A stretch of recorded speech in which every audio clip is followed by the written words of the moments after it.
자, 오늘도 신나게 돈 벌기를 즐겨볼까요? 신나게 돈 벌 수 있는 오늘의 돈이 되는 이슈. 그 첫 번째 주자는 두 분을 모셨습니다. 김원식 경제평론가 그리고 최창윤 한국의결권 대행 대표와 함께합니다. 두 분 어서 오세요. 네, 안녕하세요. 네. 네, 이 중국 수출이 12개월 연속 감소를 하고 있습니다. 올 들어서 1월부터 5월까지를 살펴보면 중국으로의 수출이 1년 전 같은 기간보다 27% 넘게 줄어들었는데요. 이렇게 중국으로의 수출 부진 이유는 뭔지 먼저 김원식 경제평론가께 여쭙겠습니다. 네, 일단은 중국 경기 회복이 늦어지고 있는 그런 상황이고요. 그렇기 때문에 이제 중국 내수 위축이 여전히 진행이 되고 있습니다. 무엇보다도 이제 중간재의 자립도가 중국이 지금 높아지고 있는 그런 상황이거든요. 그래서 네. 근본적으로는 과거와 다른 중국 경제 성장 과정, 그래서 중국 제조 2025 추진 이후에 반도체 등 중간 자금률이 굉장히 높아졌습니다. 그러다 보니까 당연히 수입 정도가 줄어들게 된 그런 상황이고요. 그래서 결과적으로 수입 기조가 전반적으로 줄어들었기 때문에 점차 우리나라에서 이제 수입을 줄이는 그런 상황들이 이번에 실적에 반영됐다고 볼 수가 있겠습니다. 네, 중국은 그런 반면에 지난 1분기 대미 수출은 72억 달러 흑자를 내면서 미국은 한국의 1위 무역 흑자국으로 올라섰는데요. 이 미국으로의 수출 흑자, 그 배경은 어디서 찾아볼 수가 있을까요? 네, 중국의 빈자리를 일단 이제 미국 등이 이제 차지하고 있다 이렇게 보시면 되겠습니다. 그래서 대미국 중간재 수출 비중도 13.6%에서 11.9보다 이제 1.7 2021년 기준보다 늘었다 이렇게 보시면 되겠습니다. 수출을 품목별로 보면 석유 제품이 30.5였고요. 석유 화학이 24, 철강이 26, 또 자동차 부품이 16, 또 2차 전지가 50%를 차지했고 아울러서 플라스틱 제품이 15, 그래서 총 7개에서 수출액이 증가한 것을 이렇게 볼 수가 있겠습니다. 그래서 한동안 중국에 우리가 많이 의존을 했었고 또 무역 규모로 봤을 때 중국이 1위를 차지한 그런 상황이었는데 지금 턱 밑까지 미국이 쫓아오고 있다 이렇게 보시면 되겠습니다. 네, 이번에는요, 이 최창윤 대표께 질문을 드리겠습니다. 글로벌 경기 부진으로 인해서 안전자산 선호 현상이 이어지고 있는 가운데 한국은행이 안전자산 양대축인 금과 달리 달러화를 선택을 했는데요. 이런 흐름으로 한국의 금 보유는 104톤, 이 세계 순위 32위에서 38위로 내려갔습니다. 이 한국은행이 금 대신에 달러화 비중을 더 늘리고 있는 이유를 뭐라고 보십니까? 아무래도 이자 수입이 없기 때문이 아닐까 이렇게 생각이 되네요. 달러화 같은 경우에 주로 달러화 채권을 우리가 아마 한국은행이 보유를 한다는 뜻인 것 같은데요. 지금 제가 보기에는 우리나라의 금 보유량이 경제 규모에 비해서는 좀 적은 건 사실인 것 같습니다. 경제 규모가 세계 10위권 수준인데 금 보유량은 38이라면 좀 작죠. 이제 그럼에도 불구하고 이제 한국은행 입장에서는 이제 전략적으로 이 자산을 운영하는 그런 폭을 글로벌하게 운영을 해야 되기 때문에 달러와 채권이나 금이나 둘 다 안전자산, 최고의 안전자산 아니겠습니까? 네. 그렇지만 금 같은 경우에 그렇게 효익이 없죠. 달러와 같은 경우에 달러와 채권에 투자하는 그런 부분이 있기 때문에 아무래도 한국은행이 이자 수입 부분을 조금 더 안전자산에서는 선택을 한 것 같고, 그리고 제가 보기에도 지금 한국은행의 달러와 투자, 채권 투자는 잘한 선택 같아요. 지금 현재 경기가 향후에 아마 1년, 2년 내에 조금 더 경기 침체로 더욱더 가게 된다면 안전자산 선호도는 더 높아질 것이거든요. 지금 달러와 인덱스도 지금 거의 104 수준 와 있지 않습니까? 제 기억에 거의 한 1년 전에 2년 전에는 한 93 수준이었는데 달러와 인덱스도 굉장히 많이 올라왔기 때문에 이러한 추세가 향후에 이제 경기 침체 전망을 계속해서 반영을 하고 있거든요. 그렇다면 한국은행의 그 선택은 아마 좀 전략적으로 잘한 선택이 아닌가 이렇게 판단을 하고 있습니다. 그렇군요. 달러화 선택은 아주 잘한 일이다라고 보셨는데 사실 다른 나라 중앙은행이 금을 사들이고 있지만 한은은 금 보유 확대에 신중한 입장을 유지하고 있는 모습인데요. 그렇다면 이 한은이 금 가격의 상승폭이 제약될 수 있다라고 이렇게 보면서 수익률도 높지 않다고 봤기 때문인데 금 가격의 변동성이 작아질까요? 어떻게 보십니까? 글쎄요, 금 가격의 변동성은 이제 하방 하락 가능성을 염두에 둔 것 같아요. 근데 안전자산 선호도는 더욱더 이제 앞으로도 조금 더 안전자산 선호심은 더욱더 높아질 수 있기 때문에 이제 하방 압력보다는 우상향 압력이 조금 더 강하다고 봐야 되죠. 이제 그 와중에서 똑같이 이렇게 달러화 지수도 달러화의 가격도 더욱더 높아지는데 이제 거기서 이제 조금 더 이자 수입을 선택할 수 있는 그런 달러화를 선택하지 않았나 이렇게 판단을 하고 있는데 근데 제 개인적으로는 지금 국제 금 가격은 굉장히 가격이 버블 수준으로 최근에 많이 급등한 수준이 아니에요. 제가 최근 금 가격을 지금 확인은 못했지만 어느 정도 꾸준한 우상향 흐름을 보이고 있거든요. 굉장히 이격도가 많이 벌어진 금 가격의 최근에 급등 가격은 아니기 때문에 좀 우상향 요인을 계속해서 보이고 있거든요. 여기서 중장기적으로 하락 추세로 전환하는 그런 신호를 보이진 않고 있어요. 네. 금 가격 차트를 보면. 그렇기 때문에 일단은 우상향 흐름으로 계속 갈 가능성이 크지 않나 이렇게 말씀드리고 그러면 싶습니다. 달러와 금값에 대해서 어떻게 전망을 해보고 어떻게 투자를 하면 좋을까요? 개인 투자가 입장에서는 금으로 접근하기도 좀 금으로 투자하기가 더욱더 수월하죠. 이제 달러와 채권을 투자하기가 좀 더 이제 불편할 가능성이 더 높은데 네. 그렇다 하더라도 요즘에 또 증권사를 통해 가지고 해외 자산 투자도 주식이나 채권도 많이 투자하지 않습니까? 이제 그런 측면에서 투자자 입장에서는 제가 보기에는 금 관련 ETF나 뭐 금 관련 무수익 자산에 투자한다기보다는 어차피 달러와 채권과 관련된 그런 수익 자산에 투자하는 게 더 낫지 않을까 이렇게 말씀드리고 싶습니다. 네, 금 관련 ETF, 달러 관련된 채권 눈여겨봐야겠습니다. 자, 그리고 이 5월 국제선 여객 이 6.5배 폭증을 했어요. 코로나 이전에 86%나 회복이 됐는데 상당히 지금 올라가고 있는 상황인데 어떻게 보십니까? 네, 일단 5월 같은 경우는 나들이 하기에 굉장히 좋은 계절이었고요. 또 가정의 달이기 때문에 가족 단위로 해외여행을 이제 많이 가셨습니다. 근데 6월 달도 만만치가 않습니다. 왜냐하면 트렌드가 좀 일찍 휴가를 떠나자라는 흐름들이 이어지고 있기 때문입니다. 그래서 사실 이제 지금 이제 국제선 여객기가 완전히 회복되지 않은 상황이기 때문에 여름철에는 더 비쌀 것이다. 그렇기 때문에 6월 달에 좀 앞당겨서 휴가를 가자라는 흐름들이 있다 보니까 6월 달에도 만만치 않게 해외를 찾을 것으로 이렇게 보여지고 있습니다. 그렇군요.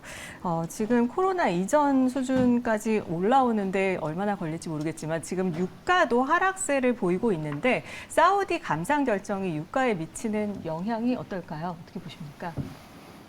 아무래도 뭐 우상향 압력을 받는다고 봐야겠죠. 지금 국제 유가 같은 경우에 아무래도 공급이 굉장히 조금 요즘 와서 이제 증설을 좀 한다고 해요. 왜냐하면 작년에 우크라이나 전쟁 사태가 터지고 난 후에 유럽 쪽을 중심으로 해서 이제 공급 차질이 있었거든요.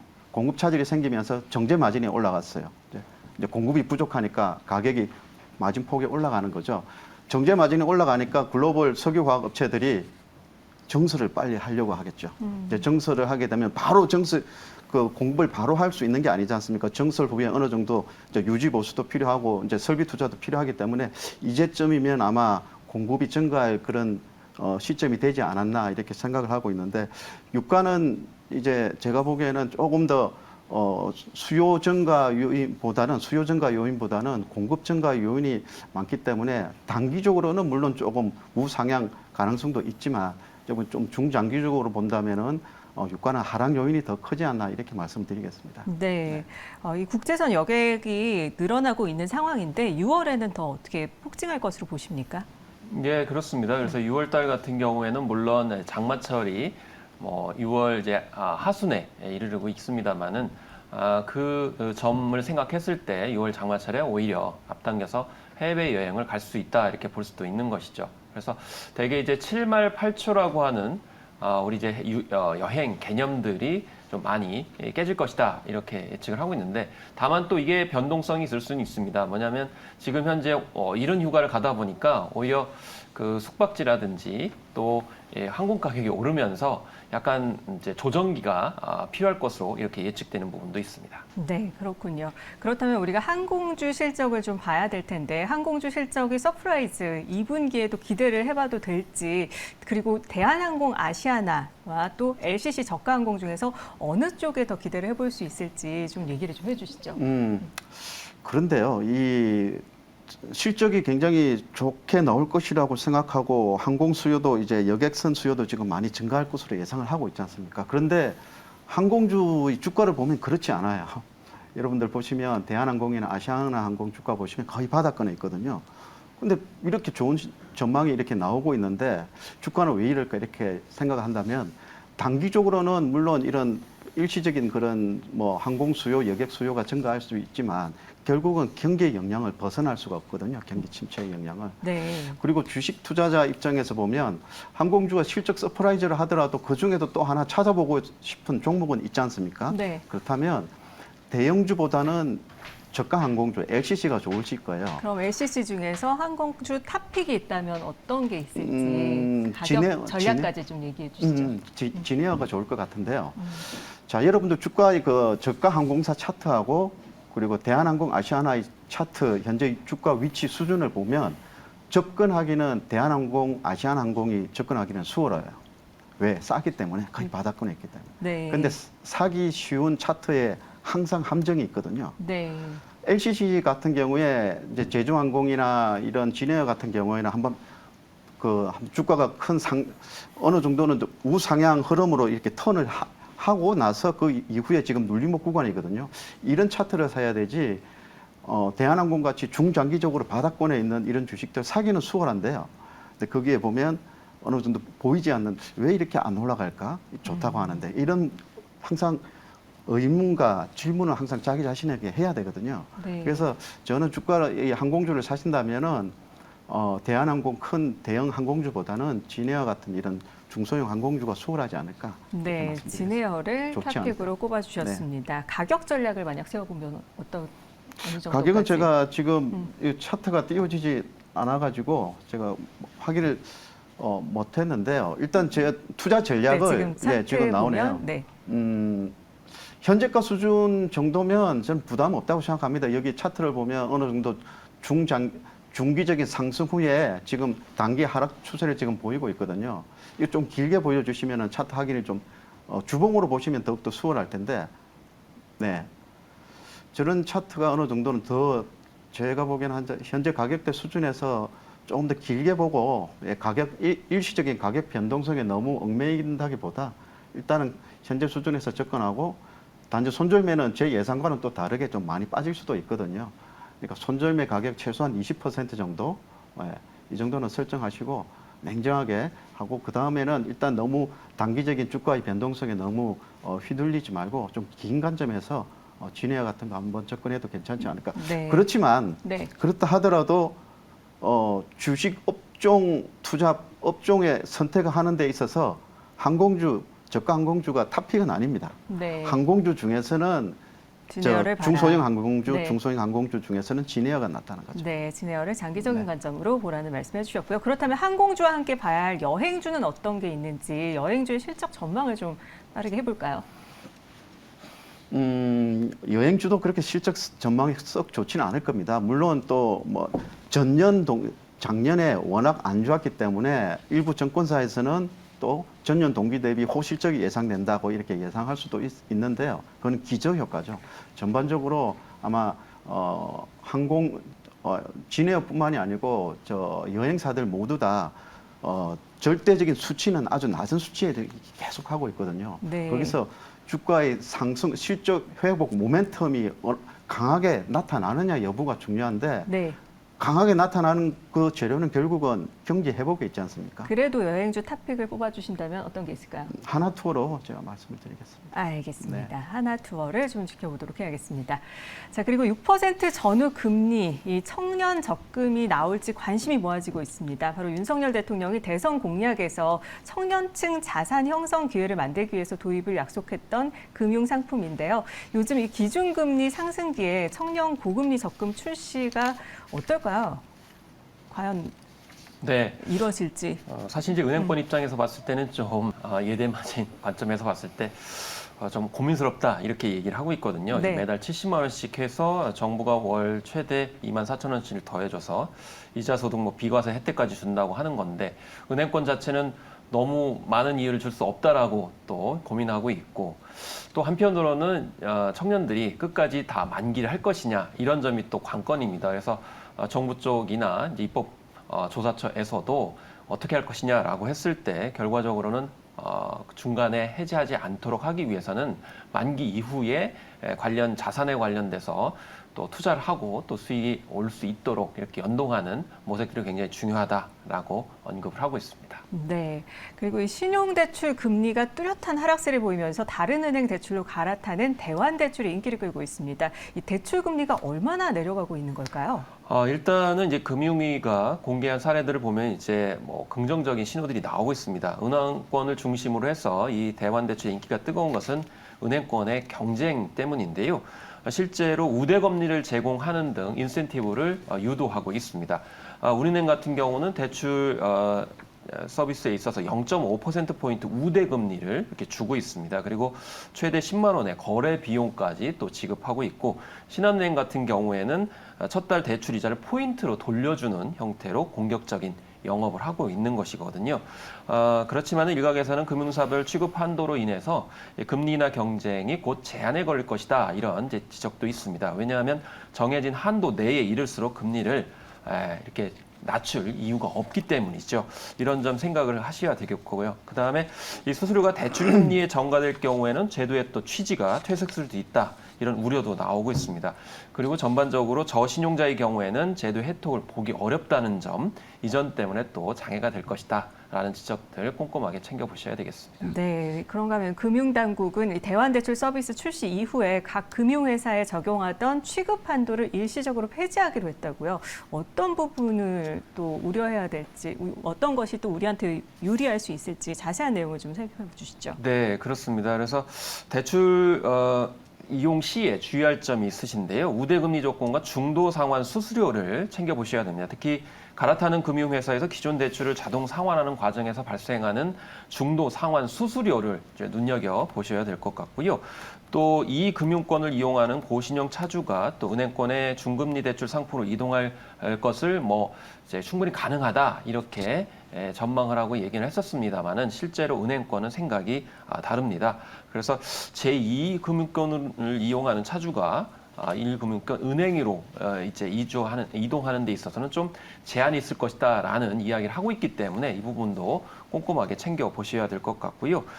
특히 기존 대출 서비스와 다른 점은 갈아타기 대출 승인이 되면은 이런 갈아타는 금융회사에서 기존 대출을 상환한다는 점을 또 챙겨서 보셔야 되겠고 또 대출 비교 서비스를 운영하는 플랫폼 회사도 입점한 금융회사에 따라 가지고 다르기 때문에 이런 점을 또 귀찮으시지만 꼼꼼하게 또 챙겨보셔야 될 것 같습니다. 네, 이렇게 대환대출이 인기를 끌고 또 대출 금리가 하락하면서 수요가 증가를 하면 금융지 실적에는 어떤 영향을 줄지, 금융주 주가의 모멘텀이 있을지 어떤 것들이 있는지 좀 짚어주시죠. 네, 저는 현 시점에서 은행주 투자하는 것 괜찮다고 봅니다. 네. 어차피 전체 시장은 지금 업종별 순환매 장세로 들어간 것 같아요. 예, 그래서 저 은행주도 상승 소외 업종이기도 하죠. 그리고 실적은 제가 보기에는 예대 마진인데요. 근데 금리 상승이죠. 금리가 시중금리가 상승해야 은행주의 실적 증가로 이어지는데 조금 더 세부적으로 들어간다면 예대 마진 확대죠. 지금 예금 금리는 저기 하락폭은 그렇게 크지는 않을 텐데 아마 시중금리, 대출금리 상승폭은 더욱더 크게 나타날 수가 있거든요. 네. 왜냐하면 경기가 어려울수록 대출 수요가 많아요. 그래서 특히나 이 금융권 같은 경우에 수요가 많죠. 그리고 이런 현상들이 아마 지금 미국 미증시에서도 나타나고 있어요. 소비자 금융이라고 하는 대부업이나 캐피탈 이쪽의 주가가 굉장히 좋은 흐름을 보이고 있거든요. 일반 대형 은행주보다. 네. 우리나라도 아마 이런 흐름을 또 닮아가지 않을까 이렇게 생각을 하는데 어쨌든 그 부분 뭐 소비자 소형 뭐 대부업은 대부업 따로 이제 큰 은행주는 은행주 따로 이렇게 본다면은 둘 다 뭐 금리 상승에 따라 가지고 실적 개선 가능성은 더욱더 높고 그리고 순환매 장세 속에서 한번 우상향 흐름을 또 기대할 수 있는 그런 업종이 아닌가 이렇게 말씀드리겠습니다. 네, 상승소의 업종 은행주 지금 투자해도 괜찮다는 말씀해 주셨습니다. 자, 지금까지 돈이 되는 이슈 김원식 경제평론가 그리고 최창현 한국의결권대행 대표와 함께 자세히 살펴봤습니다. 오늘 말씀 고맙습니다. 수고하셨습니다.